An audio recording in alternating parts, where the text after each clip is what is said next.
Are you ready for the ultimate bikepacking weekend adventure? Join us for an unforgettable self-supported bikepacking trip through Southwest Virginia.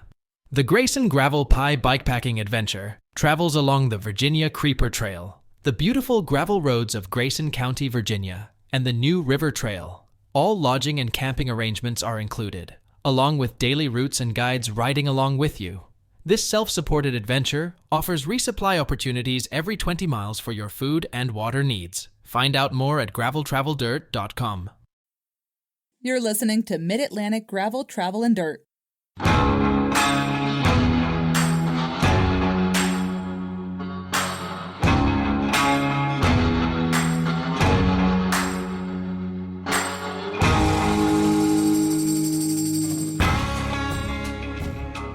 Hi everybody, I'm Brian.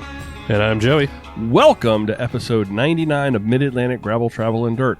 Come on along, everybody, and spend the next hour or so talking with us about gravel bikes, adventure biking, bike packing, bike camping, just playing bikes. We've got a fantastic new setup here tonight, Joey. Yes. I am just so excited. You're giddy. But we're not in the kitchen anymore. That's a problem. Because I always say we're in the kitchen. We're not in the kitchen anymore. Well, kitchen is what you make of it. Home is okay. It's like Okay. home and where the heart is. Well, Remember that? We did actually have Home dinner. and where the heart is. Yeah, well, we're the table. Yeah. It's the same thing. It's the same table. It's the same. It's just not in the kitchen. Yeah. So now we're in your living room, right? Kind of. Correct. Home is where you make it. Okay. The kitchen's where you make it. Yeah. So, folks, wrong words. Sorry. I put it out on Instagram today. On this episode, we were supposed to have members from the Unbound Gravel team join us.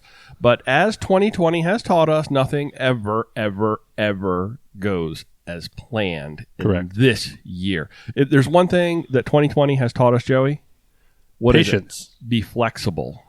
Be flexible. So those folks are going to join us next week instead of this week. There was some scheduling conflicts that popped up at the very last minute. So instead tonight, we're going to talk about beginner gravel cyclist tips. I think I put together a pretty good list of things to kind of talk through and Should talk I read about. ahead or just do the No, typical? you can do whatever you want. I feel like I'm filling in Wes's old shoes lately. Where you don't do anything? Yeah. And everybody, let's stand up, Joey, and show everybody our T-shirts. Well, no, my camera angle. You can see your T-shirt? There we go. Yeah, Well, so then you just gotta do that. angle your- No, just yours is fine. The Gumwall T-shirts are in. They look fantastic. They did come in blue and white instead of black and tan, as Joey has said earlier. But no, they are black and tan, everybody. Please do not worry. Please do not freak out. The dress is not blue. The dress is black. We are the new phenomenon. It's black. It's black. I can look at it on the Instagram post, and it looks like it's black to me. But you say it looks blue and white, right? And Jess, what did you say? You said blue and white as well, right? Yep, Jess is over there nodding her head. We hit our first hiccup. With what? Hardwood floors are causing a legit echo. Oh, well. Joey, your light looks... No, this is my wife. Ted said, audio sounds like my 8-track tape. I don't know. I don't know what to do. We just can't make everyone happy. What we need, here's what we need. The reason why we're over in here is that is a smaller space in the kitchen. We're kind of tighter, so I can see where there'd not be the floors. We should have put the carpet down. Yeah. But the stumbling block we ran into is we've now connected directly via Ethernet to the router to hopefully mitigate some of the upload concerns, and some of the jittering and freezing, and the quality of the video should be better. That's why we're in here. So if somebody wants to gift us a very, very, very long Ethernet cable, right? That would work. I'm sure Ted has 18.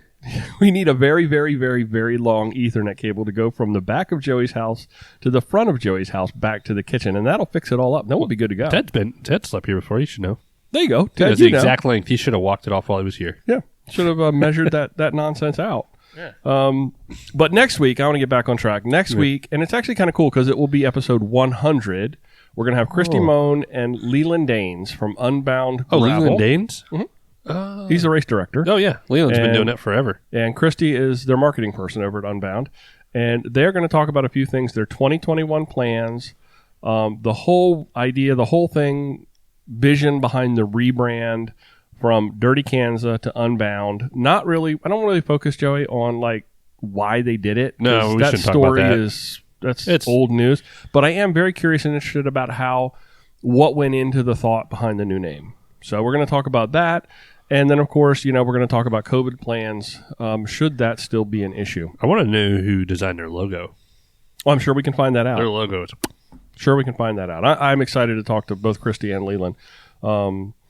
Yeah, and then I wanted to follow up that our St. Jude fundraiser from last week, Jess was able to raise, what was the number, Joe? You said $440? $440. So well over $400 for the kids at St. Jude through the podcast and the live stream that we did last week. Thank you, everybody that jumped on board and gave a little cash through a little holiday, pre-holiday monetary donation towards those kids over at St. Jude. So now, legit, my Facebook feed is legit full of St. Jude fundraising since I gave money to them. It's crazy. So maybe, Jess, I'll have to put some more in the pot. I don't know. So as we pointed out, Joey, the Gumwall T-shirts have arrived, and they have already started shipping out. I actually bundled up. Weren't we going to have a packing party? But I guess... No, it's not same worth thing. all that. Brian does all the work. Same thing. It's fine. I had to wait for... The T-shirts actually came in a couple of days ago. I had to wait for all of the extra shipping materials to arrive. And because I put them in a plastic bag, then I put them in a poly bag, and the stickers came in. Joey, hold up the sticker over there. The Gumwall sticker. Oh, you did? The Gumwall sticker has shown up as well. So everybody that got a T-shirt, those are going in the bag as well. Some Love You Buys are going in the bag as well. We're sending out a big old care package. And then all of our Patreon folks, now that those are here, we've got to do letters. Yeah, we're going to do... I still have all the stationery. Yeah, we're going to do some more. We're going to do some more of those. I'll have Jess help me write those. She's got calligraphy skills. But the folks that ordered T-shirts over this last week, I want to send a special thanks to you. Howard, Lars, Brian, Amanda, Dustin, Todd, Marcus. Marcus has like a whole collection of GTD T-shirts in his house. I wonder if he puts them on his wall. Did you see... no, I think Marcus did it. Or Corley. They had... they took... I think it was a GTD shirt. They cut out the thing and put on the mask. Oh, no, but really? Then took the mask patch and put it on the shirt. It was kind of cool. I'll have to have them send a picture. Oh, yeah, I'd love to see that. I might actually have the picture. Maybe we should make some GTD masks. Everybody's doing it. All the cool kids are making COVID masks. As soon as we do masks. it, we'll be cured. Yeah, well, maybe that's our part then. As soon as we make masks, then we're cured, and that's wonderful. Also, Kelly and Tim. So those are the folks that ordered T-shirts this last week. And Eric was asking me why, and I never even thought about this. On the logo, we don't have a drop bar bike. I didn't think about that until Eric just said that. So, Eric, be on the lookout for the next T-shirt that I'm probably going to release around the beginning of the year. I've already got a design on that. I'm going to let these guys, all the gum walls need to get going, and I've got a pretty cool design that is going to be coming out at the beginning of the year. Joey, rebranding? Huh? Rebranding? No. Just a new T-shirt. Did I say new logo? You said new everything. You're leaving me. No. New T-shirt. I got a new T-shirt design. Sorry, I'm trying to find I don't worry about it anymore. It's past. The moment is gone. It was cool. I have the guy's info that stole a bike from us on my phone still. Oh, really? Well, we took a picture of his driver's license. Anyway, so I found that picture. Rabbit hole. What are you drinking over there tonight, Joey? I have. Is this DC Brow? Is that how they say it? Mm-hmm. Yeah, DC Brow, the Pin Quarter Porter. Pin Quarter Porter. It is just a typical robust porter. Pen Quarter. Pin Quarter. I thought you said pin, like a pin. Pin like Quarter Porter.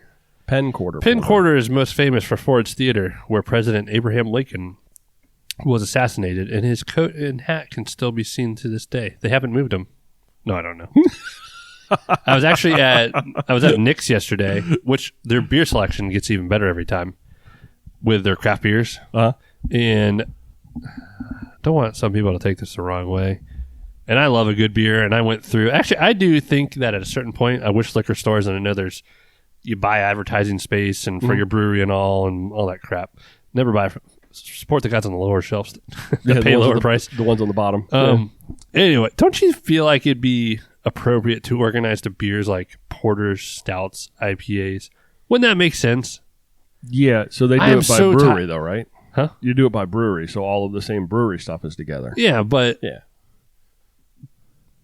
Well, I don't know how long I spent going can to can to can. Like, we're in the IPA world, and I love IPAs, but it's stout and porter season. Yeah.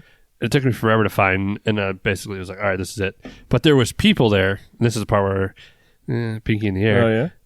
Had that phone app and another app, and they were going can by can. And like, well, man, pulling out Untapped, looking at the IB. No, I was like, I was like, shut up and just drink your beer. Just try that. Go get yourself a Coors Light.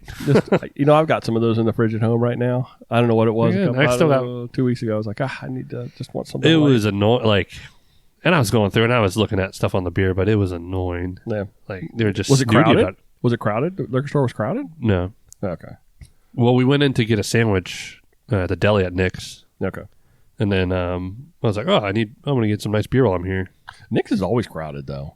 There's always a crap ton of people in Nick's. That was the only time I haven't seen it. Me and Jess have been in there when it's just 400 people waiting in the meat line and then the beer aisle's crazy. crowded. Especially if they put like a crazy thing on sale, like chicken on sale or something. Oh, New York strip in bulk, $5.99 a pound. Yeah. So, you want to go first? You want me to do my catch up from this last week? How about you go first? Okay, I will do that. What are you drinking now? So I am training. I've decided I'm going back. I did this last winter. You're not doing the untrained? Yeah, I'm going to do the untrained of the whatever. So I've got my tea. I got my iced tea, unsweetened, of course, just for the caffeine. And I'm going to do the training thing. I like we talked about, I'm still not 100%. I'm still like 50-50 on whether I'm going to actually do Mid-South. I don't want to actually commit to it. I'm registered. I'm in. I'm entered. I've paid my entry fee. But if for some reason I decide that I'm not going to do it, then we're going to give it to a listener. We talked about that. That's well established. But I want to train like I'm doing it. I want to actually spend time on the trainer. I was on the trainer for 2 hours today. You're doing that again? Yeah, I'm back on the trainer. I had a big week last week for me. It's like, not for a lot of people. 263 and a half miles last week. I did a century. I did a 40. I did a bunch of 30s and, just all balled up into 263. I didn't really have a target in mind for a number when I set out, and I still don't have a target. I even made, Joey, the top 10 in the GTD Strava Club this week. Top 10. Top 10. That's no joke right there. And Justin beat me out by a 10th for one spot, 10th of a mile. If I had seen that, I'd have gone out and busted out. I'm kind of upset you didn't go for a 269. No, I don't. That was not too long. But I am worried a little bit because my knees, especially my right knee, is screaming at me. Like I don't know what it is. So I took an off day yesterday. Mm-hmm. I've been pumping the ibuprofen and took an off day, took a rest day yesterday, and then I got back on the trainer today. But when I got back on the trainer, I didn't go hard. I did sort of a flat route in Zwift, and I just kind of spun for the first probably 30 minutes or 45 minutes and just kind of spun. I had work to do on my phone, so I was answering some emails and stuff, not really paying a whole lot of attention to stuff. And then sort of in the second hour, I was feeling good, and I kind of dug in a little bit. But now it's fine. My knee seems to be fine. So fingers crossed, and we'll see what happens. When I did that 260, I did a little bit of everything last week. I was on the Roubaix. Mm-hmm. Thank you for getting that all spiffy and cleaned up. It really rides nice. You did a fantastic and wonderful job. Thank you.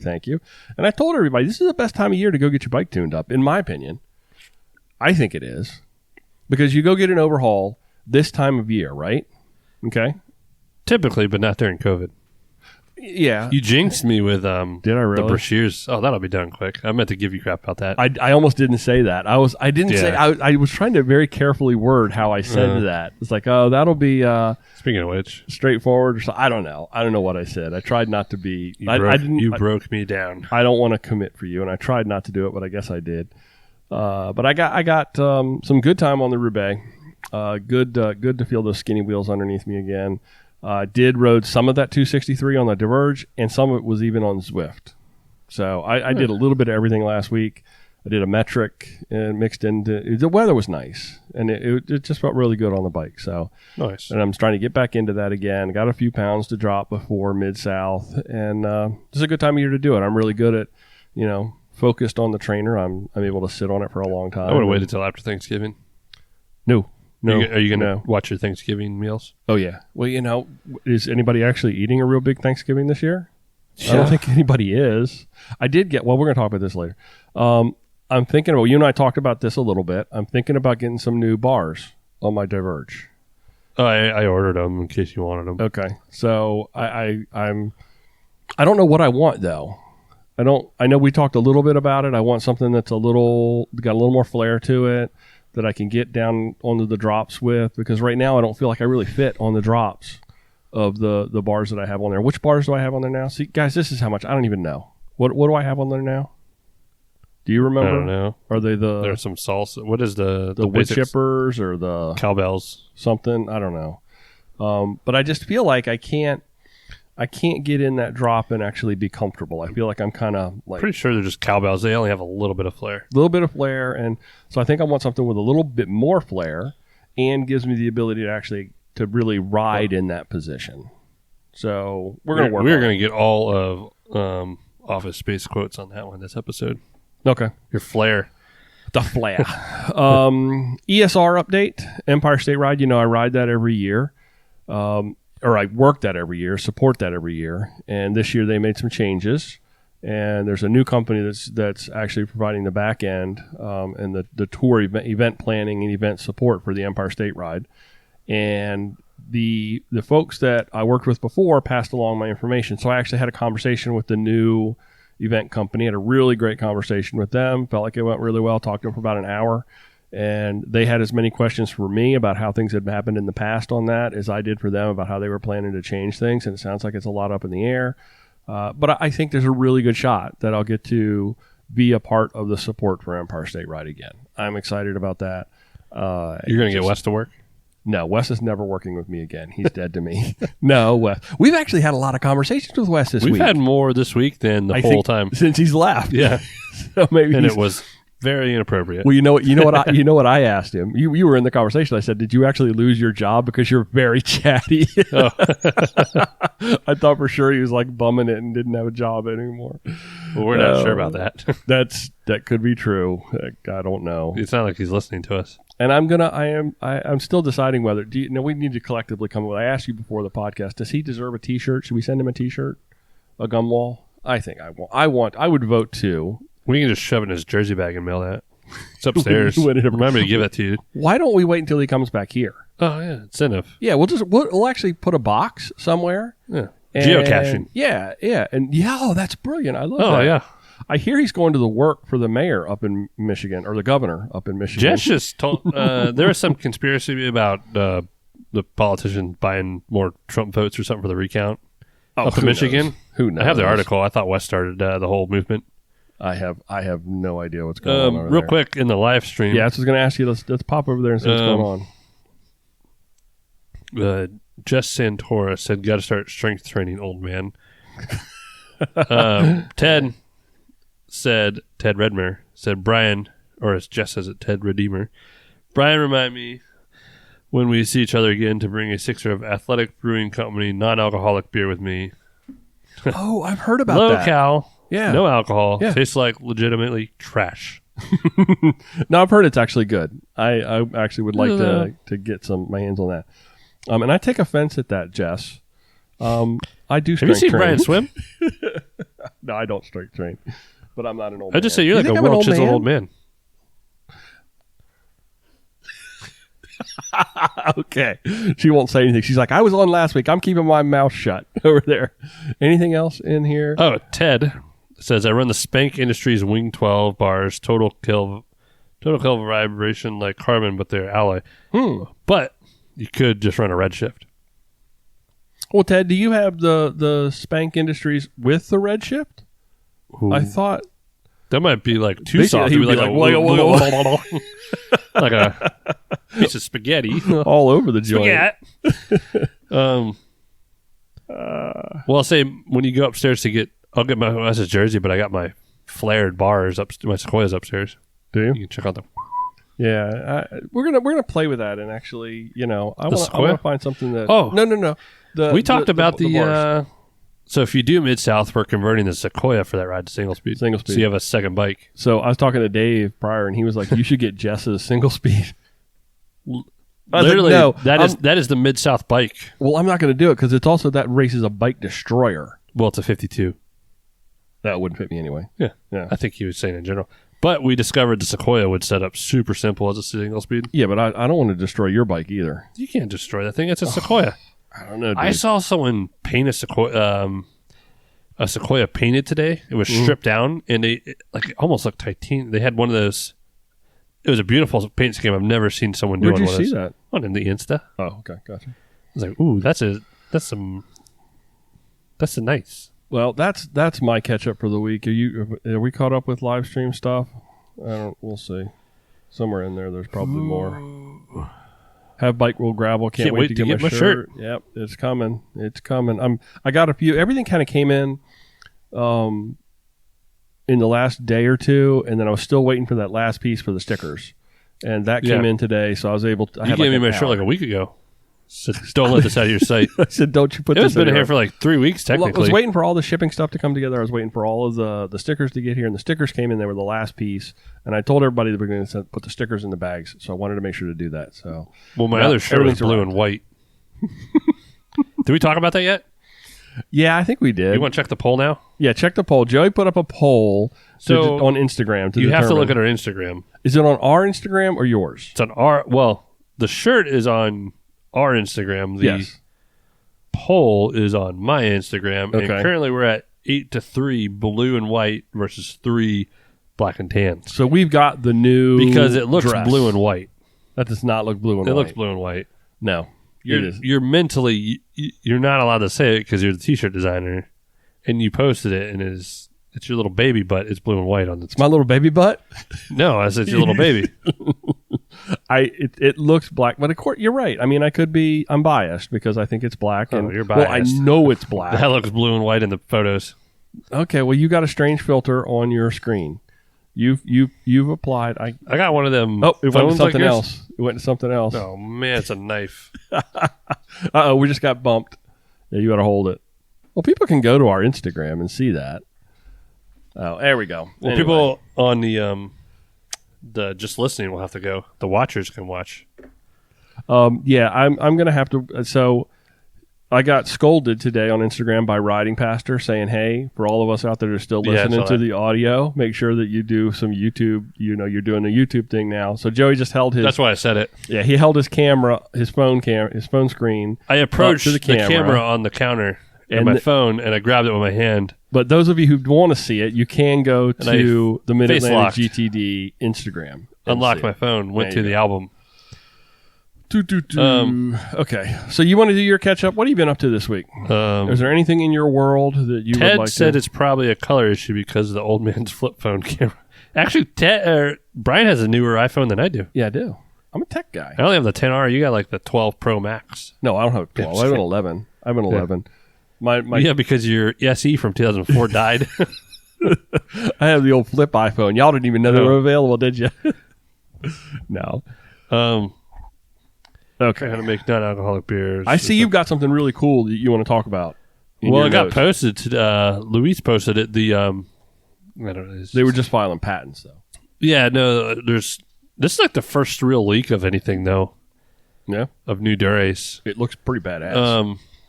So the rumor is they're releasing a new 12-speed wireless non-battery. Part of it is non-battery group set. Yeah.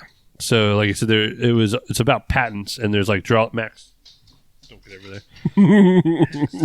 there. Everybody's going to be hearing Max. Over here. Max. Sorry, everybody. Good Jess boy, left. Max. Max, lay on your bed. So basically, what was the polymet, whatever it was called? Piezoelectric. They're using any energy put into that shifter to regenerate, so you don't have batteries. It's kind of regenerative, yeah. It uses pressure. Anytime your brake lever is pulled, you vibrations. The shift itself is charging that little material inside that cell that's powering the shifting. But in the drawings, they're saying it looks like a 2032 battery spot here and there. No, I think they were saying that. Well, the way I read it was that there's a couple battery spots on that. That's where the piezoelectric will actually go. Because there was one on the side and one under the hood up top. I don't understand that battery technology. We're going to go a little tech here for a minute. I don't understand whether that material breaks down over time or if it eventually has to be replaced where it can't the charge doesn't regenerate in it, or if it's one of those things that's like always works. I don't know. With But it being very cool technology. Shimano, I mean, Shimano doesn't screw up. They Well, have that's not their technology. They're just no. But I'm integrating saying that. if Shimano's using it and Mhm. they've kept it secret this long, Yeah. they've obviously been testing it and trying it out, and I mean it's hard for Shimano to screw up. Once you file the patents, though, it's out there, dude. Yeah. So a 12-speed wireless electronic shifting and no Yeah. battery. That's pretty badass. You'll get all the people that are the people now are like, oh, I don't want electric shifting. They're all like the idiots who like deep down just want it, but they're not going to spend the money. Once you have it, Yeah. it's like I want cables. Shut up. You would love to. If someone gave you electronic, you would use it. especially wireless. I I tell you, when I go back and forth between my Diverge, which is the Di2 Yeah. electronic shifting, and the Roubaix. Now, I don't really feel like it's that big of a shift when I go back and forth, but it's noticeable. But it's nice. It's noticeable. It's a comfort feature. And it's also when I ride the Diverge, the way we've got the synchronous shifting set up, so that I never really have to think about shifting the front ring, which I don't do a whole lot, especially around here. But, I just don't ever think about it because when I'm shifting up and you hit like maybe Solar's Wharf or you're coming up that little steep section of Turner and you're just tipping off that back edge and then You make sure you stay on that synchro though. oh yeah, because it'll rip the bike apart. You see these this in the movies where the guy does something to the car and there's pieces like falling off of it. That would be my bike, like pieces falling off of it while I drive right down the road. Theodore says piezo is basic. I'm gonna call it pizza. Pizza is basically a vibrating crystal. Really cool stuff. We use it in print heads, and it never really wears out. Yeah, see, that's what I was Figures curious he about. would know something about that too. Oh yeah, Maybe he's getting on his rodeo labs. I didn't know whether Although- the material, the element, would wear down. When is your bike gonna be ready, Ted? You can't actually talk to him while we're having the podcast. I don't. Well, he can think. write back. Eventually, he will. He but can I think text there's- me. I think there's a bit of a delay. But obviously the response will Catch up be at just some fine. point. Yeah. So that came out, which will be really cool. Man, you imagine the vibrations from gravel. That thing will always be charged. It'll like get hot. Yeah. I put that on the well, because Campy came out with that 13-speed group set for gravel. Yeah. And they used the Diverge for the launch. Yeah. So I wonder if they're going to have a top-tier GRX group set with this. Be nice. Yeah, it'd be cool. That would be nice. Because it'll only be Dains for like a year. But I mean, first world problems. How often do I have to charge my GRX? Like once every month or 2 months or something like that. That's more than normal too. I have to charge it probably once a month. Yeah. Probably once a month when I'm using it heavy. Yeah. I'm using it heavy. I think that's the biggest. Woo! The thing that's come out. Everybody in the live stream just saw you yawn, and they started yawning at the same time too. There's your answer from Ted. 2 weeks or so on his bike, on his flannel. That's what everyone in the bike industry keeps telling me. 2 weeks, and I've been hearing that since September. And you followed up directly. Then it was with, July. Then it was April. So that's about it. I've actually was super itchy to ride my bike on Sunday. Then I had previous plans, and then yesterday I wanted to ride, and I don't know if you guys saw the wind. Oh yeah. Did you ride yesterday? No, yesterday was my rest day. That was your off day? That I was meant a to part text of it. you. That was a part of it too. And then I saw Josh Sands. I was like, you're an idiot. I told him that. I was like, you're an idiot.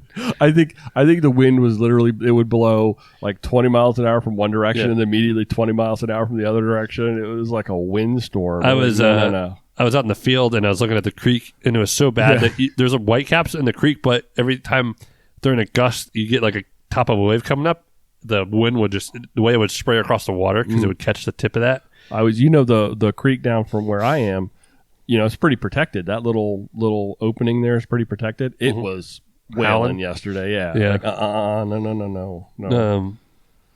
Yeah. All so right. I was itchy. Me and Jess are actually going to ride over the Thanksgiving break. Got to get ready for those 12 rides at Christmas for 6. Yeah, and I'm excited about that. Yeah. That has been announced. It's out there now, so the 12 rides will be a thing. That I'm pretty excited about. I am the master of ceremonies for that event. Did you know that? Good luck. Yeah. No, I've got it all. Wes, dude, I know you did it last year and you had a headache. I've got this down, baby, down. I've got it down. So they ride. So it's not hard. You ride the ride. You record it on Strava. Okay? Yeah. You take a picture. Are you guys using the 12 rides Strava Club? No. You know the 12 Ride Strava Club? No, we're not doing that. So the only place they have to do is make sure they do it on Strava, and then there's a form that I built on the SICK website that they drop the URL from their activity directly into, and everything goes into a spreadsheet. And then I go into the spreadsheet on the back end. Yeah, spreadsheet. See? I go into the back end of the spreadsheet, and I'm able to follow the links and verify that they did the thing. Not like I'm really worried about anybody not doing it. You got Chris Howland on this too? No, there's no consulting going on. I have no consultants. And so, like, Wes was trying to keep track of everything manually. I was like, no, I'm doing this automated. So even when we get down to the winners, and it's going to be just like pick a random number for the number of lines in the spreadsheet, and there's your winner. And we'll go from the top down, top prize to the bottom prize, so everybody's got a chance to win the top. And the way we're doing it is every ride you complete is an entry in the drawing. So if I do all 12 rides, I've got 12 entries. If I do you could actually only do one ride and win the grand prize. Oh, so that's not how we did it. No. And I know it's just this is just a little But you just easier. give yourself 12 more chances? Yeah. So every time you complete a challenge, you get an entry into the drawing pool. Make sense? Maybe. Simple. No, it's simple, dude. I am a simple man. So simple. All right, so Joey, I spent a lot of time on Reddit, and I went out and look at the gravel cycling subreddit a lot, and I came across a post that I thought was a particularly great question, and I particularly wanted to hear your take on this subject. So it's a bit of a long post. I'm gonna skim through it. For me? I don't want to read. No, I'm reading it. No, I'm just kidding. It's on future shock, durability, and longevity. It says, just bought a Diverge Comp E5 and really loving it so far. Took it on a shakedown test on my local single track. I'm a mountain biker, so transferring over to that skill set has been very fun. However, I am wondering what the limits of the future shock are and how hard I should be going on it. There's a few places on my local trails where there are drops maybe 2 to 3 feet. Hello. Wow, that's... yeah.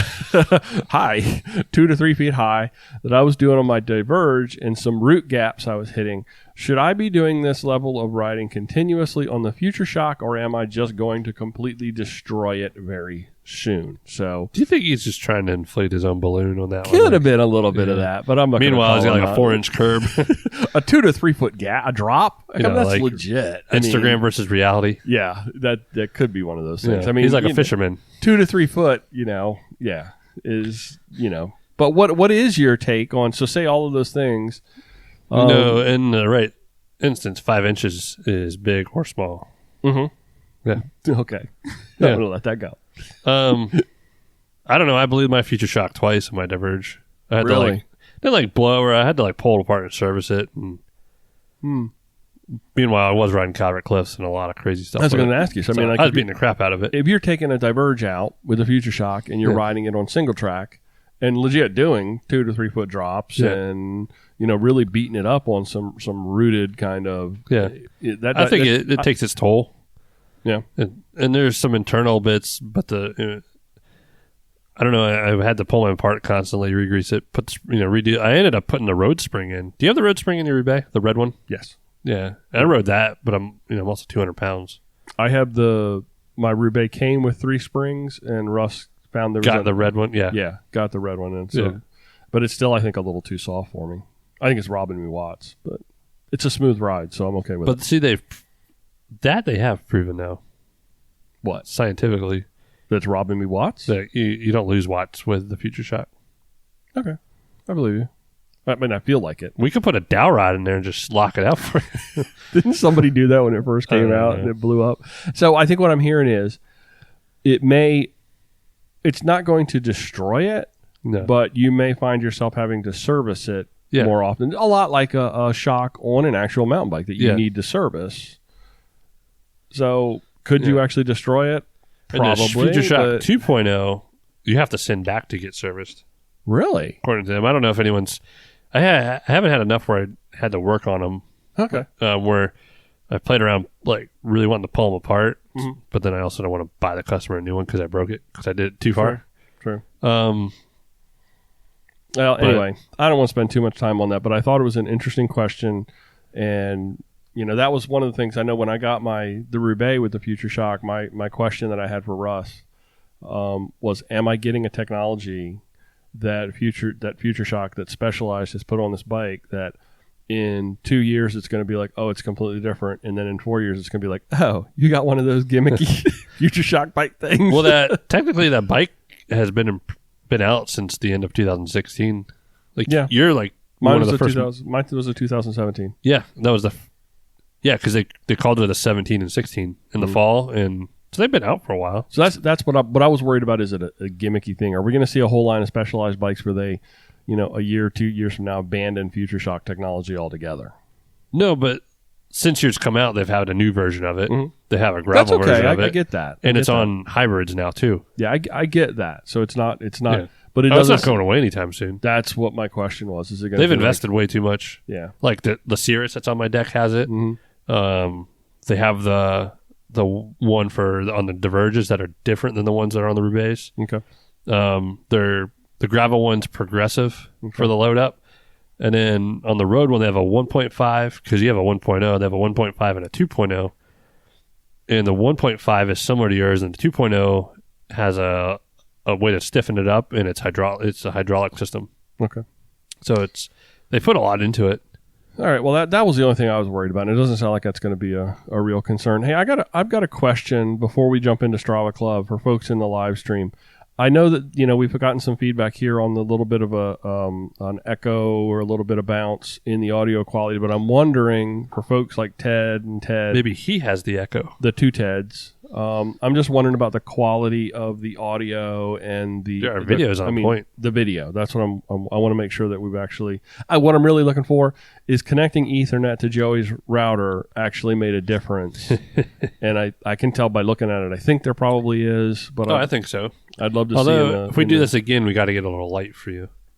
No, we're gonna actually get the longer cable and go back into the kitchen. Maybe you need a new camera. Don't even start with me. I know. I think it's actually not. So video. Yeah. Okay. Thanks, Ted. The video is solid. Audio is just a result. We'll pad the walls and everything, Ted. So we're gonna be back in the kitchen with a longer Ethernet cable once Ted sends that to us. And then we'll be good to go. Doesn't say that because he's a nice guy. I know. Ted, I will get our own Ethernet cable. You want to do Strava Club, Joey? We should. Remember in the old days, we should put a blanket on the table too. Yeah, that's right. And then remember that time we put the blanket over West? Oh. That's how we ended up in Michigan. Mm-hmm. You just had to pick yourself for the Strava Club, didn't you? Strava Club. Ricardo Mello from Kentfield, California, with 215 miles. Awesome job, Ricardo. Alex Bizzarro from Maryland, saw him out front today in a ride with 132 miles. He had a blow up today, right? Didn't he? Was riding with somebody? Somebody who was riding with had a mech. Oh yeah, because I worked on his bike when he came back. Yeah. Slipped on some leaves going up or down the hill. That dude is legit fast. Alex is legit fast. Oh yeah. He's come a long way. He's gotten really strong. Like I don't want to ride with him. He's a good guy. He just dropped like an album. He's a musician guy.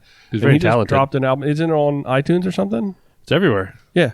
Everywhere podcasts can be found. It's everywhere music can be found. He did the pre-release notice, and I remember seeing that on social. And then it was just a couple days ago. I completely, the pre-release had completely slipped my mind. I need to go back and get it. I want to go back and buy it, support him, and actually dig into that. Job, Alex. Jason Lynch from Newcastle, New South Wales, Australia. Down under. Does he have like 14 million podcast or Strava clubs or no? Oh, man. He needs a T-shirt. No, I'm being kind of like a stickler about that. I'm looking at people's profiles, and if they're like got a bazillion Strava clubs, or we went from Alex, who lives in Drum Point, to California and Australia with your picks. Isn't that crazy? Jason had 120 miles. Good job, Jason. To break into the top 100. Did you do this, Brian? You did 105.8 miles. I did do that, yeah. We were up to 677. From 675. From 675. So maybe if we start working on Australia, you can really get it up there. No, cool. For all the Aussies, we're at strava.com/clubs/gravel travel dirt. .au. I'm just kidding. No. That's the Australia, the top level domain. Okay, whatever. Oh. All right. So this is what I wanted. This is what I've got on the docket for tonight, Joey. I want to talk about some beginner tips for the new. You didn't find these on cyclist. Reddit, did you? Yes. No, I didn't. No, I didn't. I actually did do a little bit of homework and found some places that had put together some tips, and so I aggregated some stuff and then put a little of my own flavor into it as well. Some thoughts and ideas that I had. So it's a sort of an aggregate of a bunch of different resources. There's lots of stuff on the internet, as you know, and this was found on the dark web, on 4chan or someplace like that. The Dark Time? Dark Time. So I'm going to walk through these things, and I'm going to hit one section. Maybe you should ride through them. And then we'll I see what you did there. And then we'll follow up because I want your take on. First one is just about the bike. We've said this. What is the thing that you say about gravel? Every bike is what? Rideable. Every bike is a gravel bike. Any bike can do. What it really comes down to, and correct me if you don't agree with me on any of this stuff. So any bike's going to be able to do the job of a gravel bike. It's about adjusting the tire size to meet the conditions within the capabilities of the bike frame. Right? So, as an example, if you beef up the tires on a mountain bike, so on a gravel bike. Wait, I'm all mixed up. You tongue-tied? Basically on a mountain bike, ditch the big knobs and find a slicker tread to make it a gravel bike. Depends on the gravel. Well, yeah, but you know what I'm saying. You take that larger tire out of the equation and put something that's still an adequate size tire, but that is maybe a little bit slicker, as opposed to the big giant knobs of a mountain bike knobby tire. That's sort of the idea. Take a hybrid and put something that's got maybe a little bit more grip on it. Take a road bike if you've got the clearance and put something. So you're taking the tire and putting the tire in a place where it can actually accommodate the gravel. So it's all about the tires. I think what do you think? It's not going to be a bike that you're going to go out and race or you're going to go out and ride 100 miles in Dirty Kanza on. But if you're just looking to say, I'd like to try this gravel stuff, and you have the opportunity. And travel? Yeah, just swapping out some tires can actually get you into the game. Oh, yeah. That's kind of my point. And if you were to actually go tubeless and drop the pressure, you're also going to then increase the capabilities of the bike as it comes to gravel, because you're going to smooth out the ride without any tubes in your tires. You don't need to worry about pinch flats. Correct. So those few little tweaks can take you from your hybrid to a capable gravel bike, or from a road bike to a gravel bike, or even from a mountain bike into a gravel bike. I think all of those things actually can kind of come together, and it's all about tires and pressures and tubes and tubeless. Correct. To get you in the game. That's what I'm talking about. This is beginner stuff. So the next tip, I think, is to be prepared. The terrain is going to be hopefully remote, meaning that communications is going to be really even more important. You go out on a group ride, well, that can work against you. Yeah. You go out on a group ride or something, and you're on hardtop. There's a 7-Eleven on every corner, unless you're way out in the country, out in the sticks. But you know what I'm saying? There's typically going to be more services available in that type of an environment.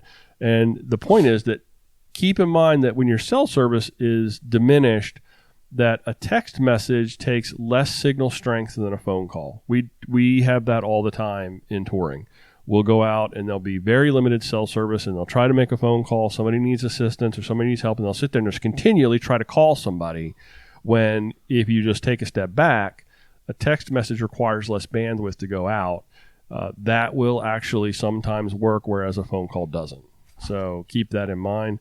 You can also flip your phone over onto airplane mode to save battery, and you really should consider carrying some sort of a battery bank as a power backup. You can put it where you're in your steer tube. Mm-hmm. You could 3D print it and drop it in your steer tube, but just make sure to put the cap on it so that the water doesn't get in it, because once the water gets in it, it's all over, and you have to rip it out, and then you don't have. Then you got to buy Rodeo Labs. Then you got to get a new bike, whole new bike when your battery bank goes away. So also make sure to bring some food, like we were talking about.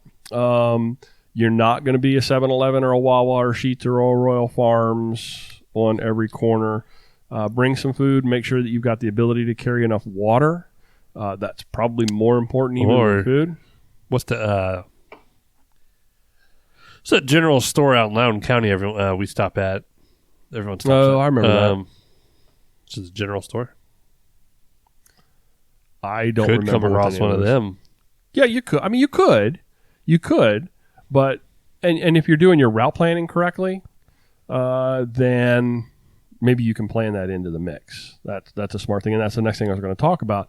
Knowing where you are is important when you're not in a place that's on the beaten path, so to speak. When you're actually more off of the beaten path, consider planning a route and uploading it to your bike computer, as opposed to just depending upon your phone, because we've already talked about you may lose some cell service, you may not have connectivity, whatever the case may be.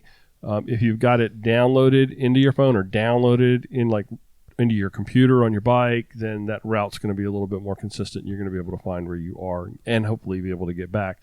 But don't be afraid to deviate, because one of the things we all know that gravel cycling is about adventure. So don't be afraid to say, you know what, that looks like a pretty cool little side shoot.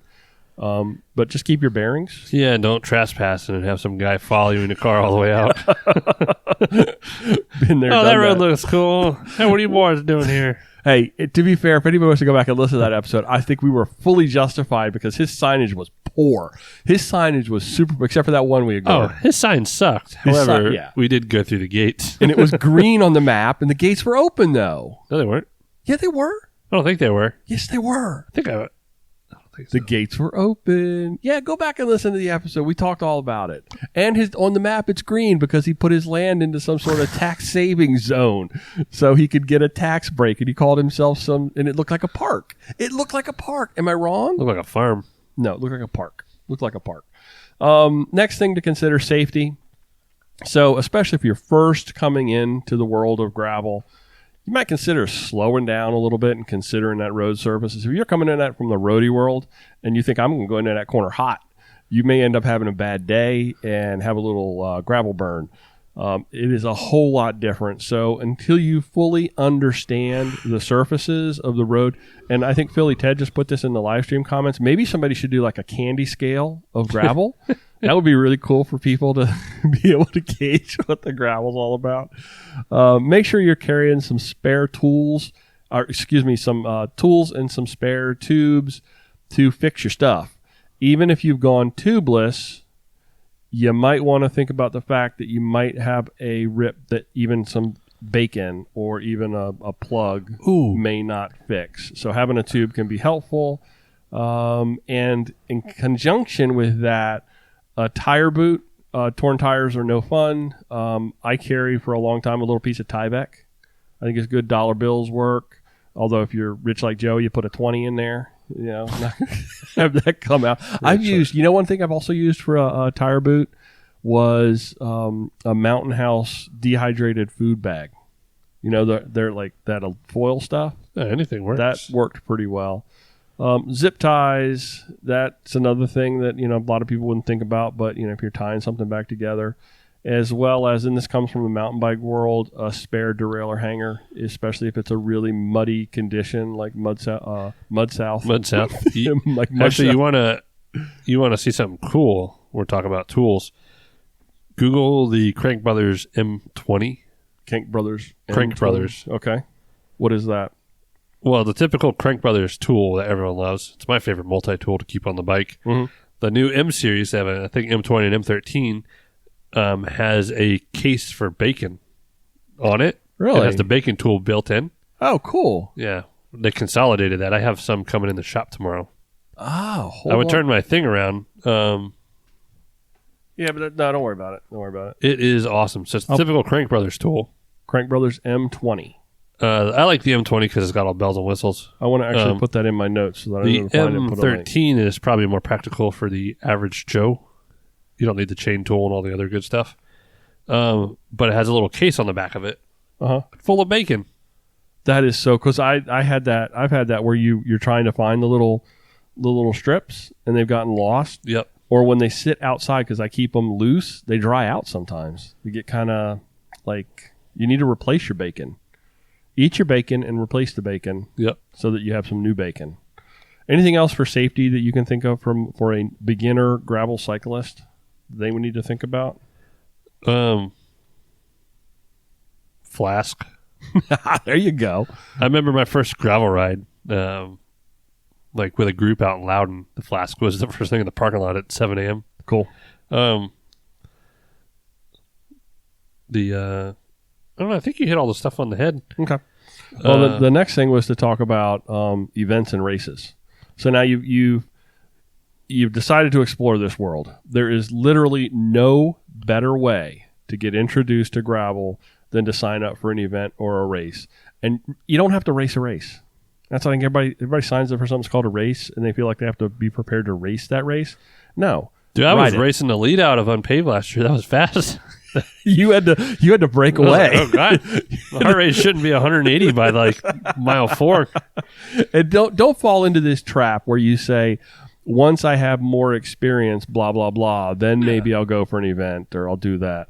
Because an event can provide you the support that you need when you're first starting out, if and when something goes sideways, or adventure, as we like to call it. Anything that goes wrong, it's an adventure.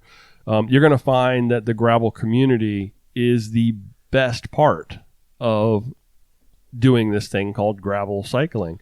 And what a better way to meet people and be a part of that community than go to a place where once post-COVID, once all that's over with, aren't you looking forward to the days? When is that, though? I've got it on my calendar. You got it on your calendar? I don't know, but it's going to happen. It's going to happen. God help us if we live with like April 20th. I don't care when it is. I just know it's going to happen where we'll get back. And it's not going to be this like, there's not going to be demarcation where it's like, bam, this is now all of a sudden we're back to normal. It's going to be a gradual thing, but we're going to get there. We're going to get there. Do you remember when it was like, we just need 2 weeks? Yeah. Just need 2 weeks. Anybody that had any smarts about them knew that wasn't going to be the case. But that we're going to get back to that normal, and I'm looking forward to post-event beer, food, fun, music, and I mean that is hands down the best way to immerse yourself into the culture. Probably a good way to do that now. You can still participate in that. I would recommend you participate in events and races and rides. Understand that there's a component of it that's missing. And maybe if you've got a few people in a small group that you're kind of like, bubbling with in your bike world community, you can find a way to kind of make that in a mini environment. Put a little cooler of beer in your truck and off you go. And when you get done, you can actually have your own little, post-event party. Put a little Post Malone. Yeah, put a little bluegrass on the iPod or whatever it is, and so I'm trying to get the folk group bluegrass growing on Jess, and she doesn't like it. But I was upstairs the other day, and she was playing something for class. It was like the turkey counter, but it was like this. Oh, it was beautiful. Really? It's like mandolin and stuff, and a violin and a banjo. Nice. Doing the turkey. It was the turkey counter. Okay. I don't know. I was like, oh, I finally got you caught on, and she's like, it's just a turkey timer for class. I'm like, it's beautiful. Well, it ain't mandolin orange, but you get there. That's the thing to do though. Just kind of find a way to, be a part of the community, because that's the great part. So and enjoy whoopie pies. Let's there you go. The recapping, the bike, any bike's going to do the job. Just make sure you got the tires. Prepare yourself for adventure is probably the big takeaway for that. Be safe when you're out on gravel surfaces until you're used to what a gravel surface is like, and find some way to participate in the community. I think you do those 4 things, and you're going to find that it's something you're not going to want to ever let go of. Agree? Roger. Did I miss anything? Did I don't know. Anybody in the live stream have any thoughts on that? Joey, you've been watching that. Oh yes. So I don't want to interrupt you. That's okay. Ted Redmer said you can also download an entire area with Google Maps to work offline. I carry a paper map with me, but that'll work. Purple Lizard maps, actually. David said a $1 bill with a tube is good for bigger cuts. So that's how I get all my money on my wall at the shop. I have gotten the 20, but I gave it back to Nadine. The TB2 works really good from Park Tool. I just find that I have a lot of people that don't store those right, and they get all unpeeled and unsticky, and so it's still a boot. But That thing works really good for bigger. That's probably the best thing for bigger cuts is the Park Tool TB2. Philly Ted said, if you're going solo, do a ride plan so they know where to send the search party. Let someone know where you're riding and how long. No. And then usually set like if I'm not back after this time, then something's wrong. Ted said tire boot. And then other Ted said, Joey, I thought you meant actual bacon at first. I need to wrap up a Nittany order. And I should ask them if they have any bags they want to toss. Like yeah, screw up. They probably don't have a lot. They're really good at that. Blem. See if I can buy a Blem. Oh, that'd be a good idea. See what the new guy, new person. Bacon, see how much bacon. We could actually do a bacon index for their bags to figure out how much bacon each type. We could of break bag. all their bags with bacon. We'd probably upset a vegan or something though. Oh no, I'm not worried about that. There's a lot of them in the gravel industry. Not worried. Cycling about that in general. There's probably less in the gravel industry than there is cycling. I hope, Ted made a comment. He said, it sounds like the audio could be coming off of the laptop mic. And I don't think that's the case. I'm seeing everything coming through the soundboard, and I've got everything set up that it should be going that way direct.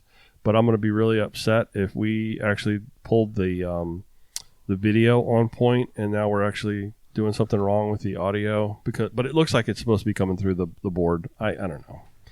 It is what it is. It's always a learning curve, Joey. We look good, though. Always a learning curve. Always a learning curve. And I wish that YouTube would allow us to replace the audio if that is the case. They won't let you do that.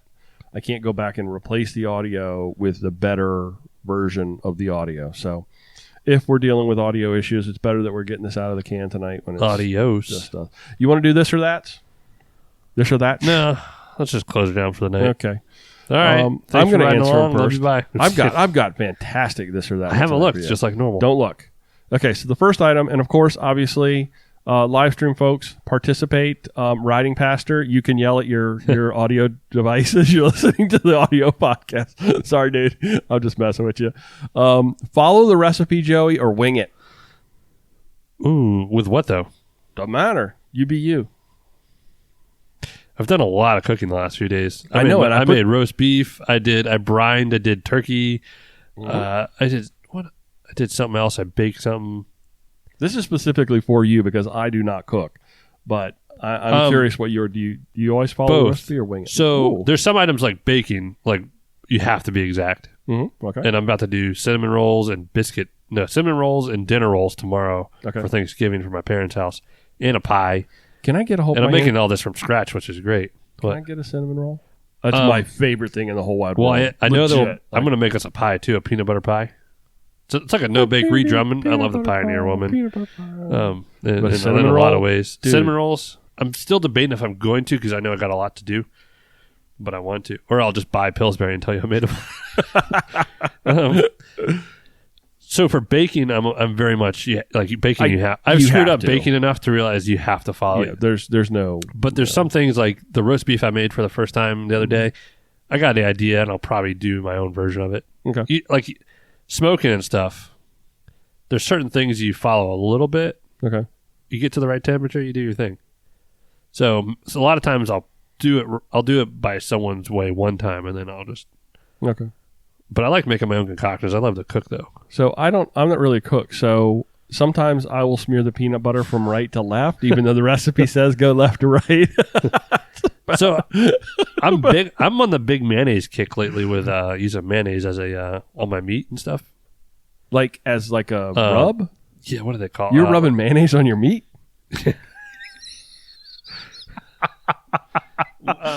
Joe just turned around. I'm having a brain fart. Jesus, Brian. Sorry, everybody. I'm having a brain fart. It helps everything adhere. The mayonnaise cooks off. You don't taste it. Okay. Instead of putting oil and stuff. Actually, mayonnaise works really well when you're grilling because it doesn't drip off like oil does if you do it right and cause little explosions of fire. Oh, no, this is killing me. Ted just said the audio is a heartwarming throwback to the early episodes. No, that's like literally the legit worst we're thing. We're way too far in. Basically, baking, you follow the instructions. Everything else, you just wing it. Okay. And you know me, I don't cook. So, But I do get to a point with baking now. I have my own, instead of a cookbook, I have a journal over in my kitchen because there's like, well, I wrote it down exactly how I would do it Yeah. by someone else's instructions, but it's easy for me to understand. Yeah.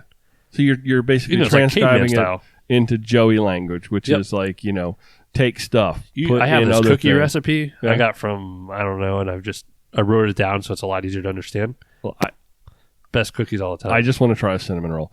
Okay, second item on this or that. Did you answer that, or you just did the peanut butter? I did the peanut butter. I really because drove that one out. I don't cook. Wax or lube?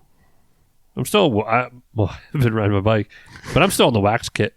What I are you think talking about? you're over it, aren't you? What? Wax. Wax or lube? Yeah. What are you talking about? Are you still waxing? No, I've never waxed. But I've waxed. Are you Oh, you're talking about a bike chain. what are you talking about? Oh, Jesus. You played that one really well. Oh, I just had a There one. goes 4 more listeners. It's okay. It was a fun joke. No, I think we're both fans of waxing. Yeah. We wax our chains. So, although on my trainer, I actually put lube on that because On the trainer? trainer bike? Yeah, trainer bike. I'm not even putting a new chain on that. It can make all the noise it wants. Do you use a trainer mat or anything? You just goes right on the floor. I put a towel underneath of Okay. it to kind of Absorb anything that may drop. chain oil. So Sweat. that was kind of a throwaway. I'm sorry, everybody. It's a Urine. throwaway this or that. Throw up. Build a new bike up yourself or buy it already built. That's a legit one. This is a legit Yeah, one. I'm just You've got a different view. So we got two different I got viewpoints. two different views. You got the bike mechanic view, and then you've got the layman view. I think I've only bought in the last 10 years. I think I've only bought one or two bikes that were three bikes. I've had a lot of bikes Yeah. that were were like boxed bikes. Mhm. So the All City was technically a box bike. Is that what you would call it? A boxed bike? Yeah, Okay. everything like all my Tarmacs, my Sequoia, all the other bikes were like frame came in a box and did everything. Yeah. I don't know. I prefer it. There's a lot of stuff that But you're at a different level. Yeah. So that's the thing. You're at a different level. I like knowing I have my stamp of approval and everything. And it sounds Okay. stuck up, but I'm not worried about is this bottom bracket like most. Is this dry because it's been sitting in a shipping container forever? Is this was this have enough grease in it? Is that I don't know. It's just a peace of mind. when I worked in It's a like shop, some satisfaction. when I worked in a shop, even when we pulled a bike to build, Yeah. we would open up things like bottom brackets and make sure that everything was in. We put them Yeah, back way together. too much time on your hand. No, that's the way we did it. That's the way the guy that ran the shop, he Oh. was like, this is how we assemble bikes. We take things apart and then put them back together. So There's, and again, it there's was a lot of different stuff time. we check, but we're not pulling. There's No. too much stuff now. He would want us to pull bottom brackets apart, especially for high end bikes. Not dropping headsets. and- Most of my entry higher level- end bikes, I'm putting a lot of that stuff together. Yeah. So that was where he was at. He was like, if a bike costs X number of dollars, we're taking this thing apart and we're putting it back. At the same together. time, I don't want to do anything to my bike. So it's like shooting myself in the foot. So a box bike, that's what you call it. That's new tech lingo. Shop But lingo. even box bikes now are, especially with hydraulics, you're still connecting everything. Mhm. There's some bikes, you get a certain point, nothing's on. Like half the stuff's in a box. Specialized at one point in time, all their stumpies at a certain, like expert and above, literally came just the frame. Shock was on that at least. The fork was still in a Fox box. All the SRAM stuff was individually bagged. You were building literally it up the whole- anyway. and you don't expect it because as far as efficiency in a shop goes, you plan maybe an hour to do a stumpy build, not 4 hours. Okay. So it really throws everything off. Now, I do love building a mountain bike up from the frame up, but Now I buy a box bike, as you call it, but I always seem to want to change something. I always want to be like, tinker with this, tinker with that, or like, a little bit of this, a little bit of that. But I can understand the allure of buying the frame and putting it together yourself, because who knows a bike better than the person who put it together, what's going on there. So, but I mean, you've got to have you got to have the mechanical expertise to do it, or you could be opening yourself up to a lot of trouble. yeah. So maybe there are certain things that you would say, I want this component and that component, but you could take that to a shop. If the shop be willing to work with somebody who said, hey, I want to get, this is my frame. I feel comfortable putting some stuff on it, but I want you to do the bottom bracket and maybe the headset. Oh yeah, I do that all the time. Right? Yeah. So maybe folks shouldn't be afraid to do that. That's what was I going to say? There is a lot of stuff out nowadays. Like you really can get the wrong stuff really easily. Yeah, that's my biggest fear. I buy a lot of the wrong stuff, and I got to get to a point. I got to be fair too. Like shop wise, I'll have some.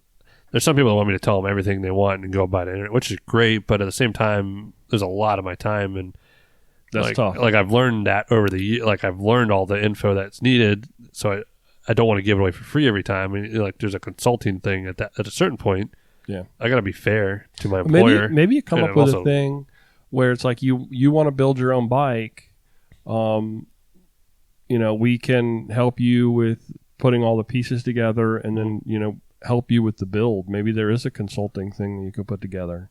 Oh, we've done that in the past. I charge by the hour. Takes a pretty special customer that want to do that, though. Some people will, though, and there's some people I will. Like I don't mind helping, but I do know there's a lot of people that suck all the info out of me, and then what I do is I just tell you what I want the end product to be, end game to be, and then ask you to figure it out and let me know how much it costs. Yeah, that's a good way to approach it too. Yeah, well, like the disc today, I was like, well, I can't get that, but I'll figure out a solution. You're like, that's fine, get it done. I don't care.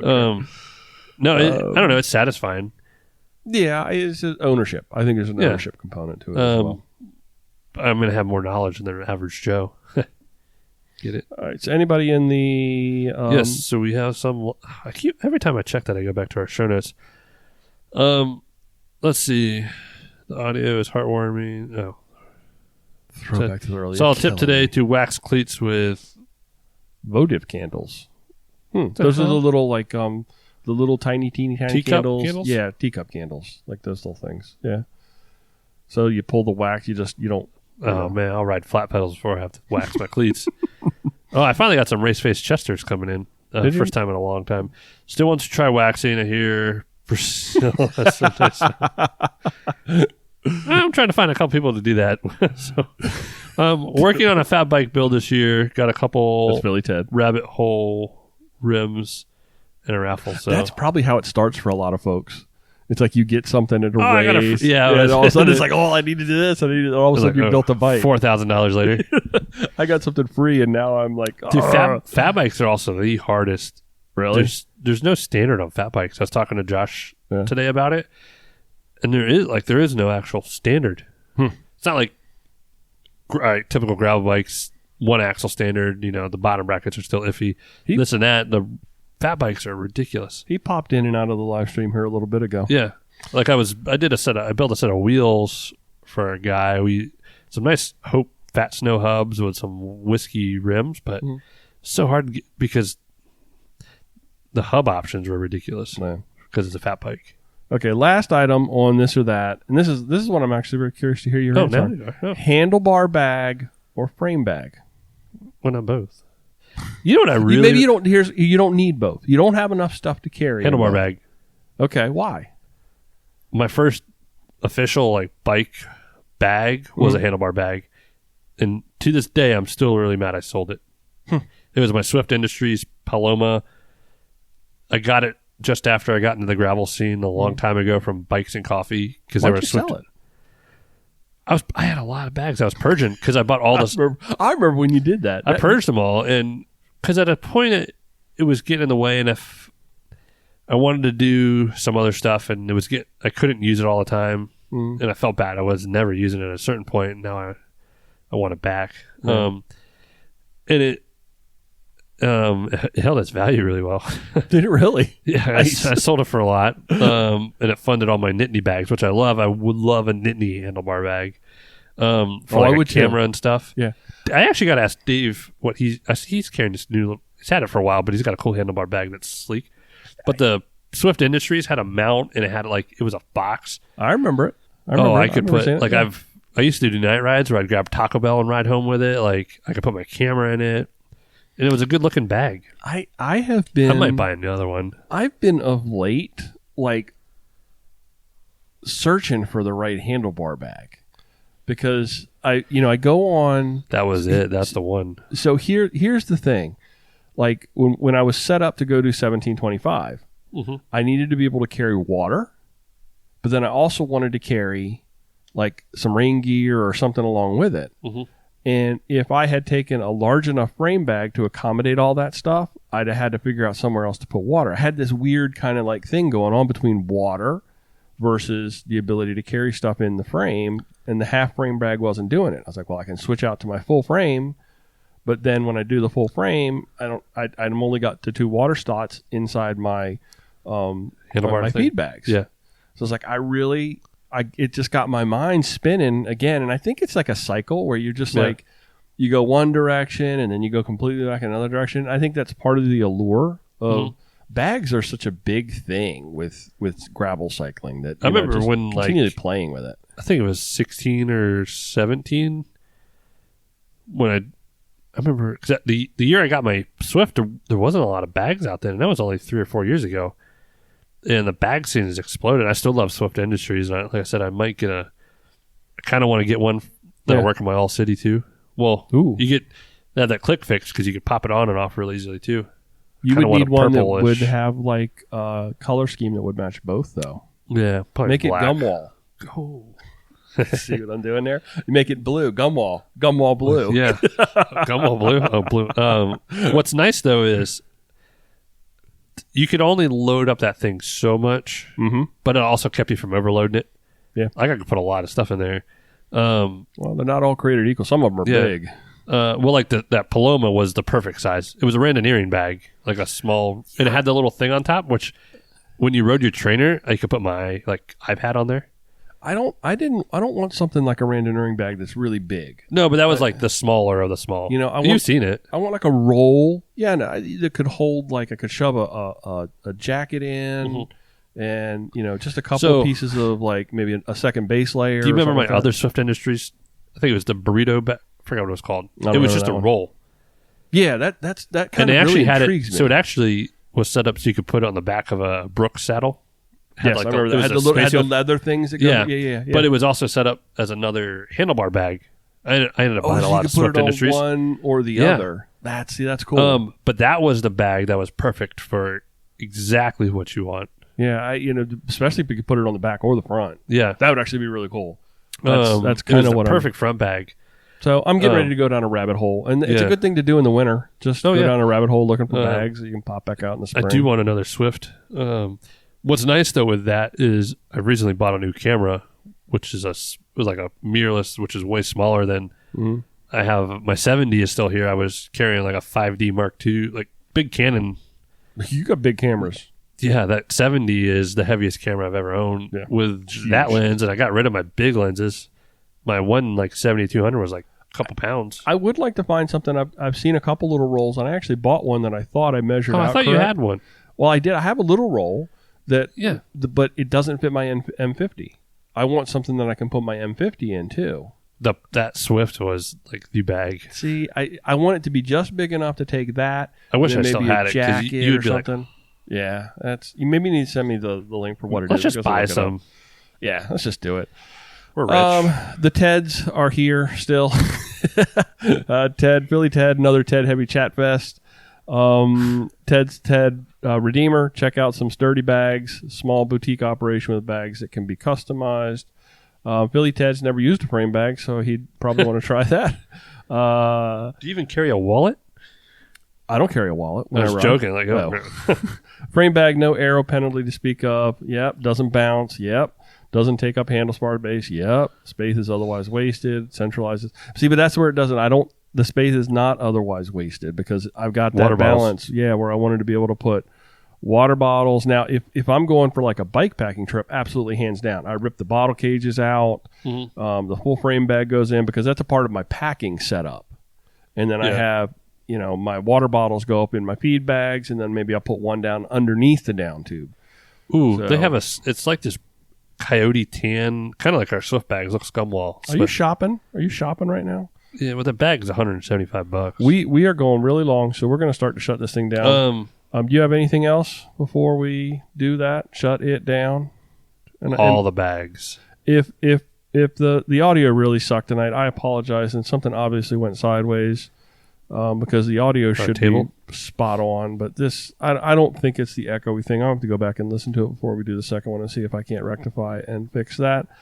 Like I said, Joe, you got anything else before we shut it down? I'm just going to shut up. Okay. Thanks for listening, everybody, to this episode of Mid-Atlantic Gravel, Travel, and Dirt. This is a listener-supported It's a listener-supported podcast by some incredible people on PayPal, Patreon, and people that love Gumwall T-shirts. Thank you, everybody, for jumping on board and being so incredibly supportive with our T-shirt effort. Our show can be found wherever you find your favorite. I'm having a hard time with some things tonight. You need help? Favorite podcast. Joey, take over and tell folks how they can get in touch with us. Well, I never prep myself for like Wes. You can go to our website at graveltraveldirt.com, Instagram at MidAtlanticGTD, or maybe Wes will call us one day, 410 Wouldn't that be nice? 231. He gets off in 32 minutes, 3850. This episode of Mid-Atlantic Gravel, Travel, and Dirt is recorded from Joey's living room. We're going to go back to the kitchen now. Back to the kitchen with a longer Ethernet cable. I don't know. I kind of like it in here, but we'll just figure out. I kind of do like it in here. So maybe Problem is we don't like a lot of stuff in our house. So it's pretty empty in here.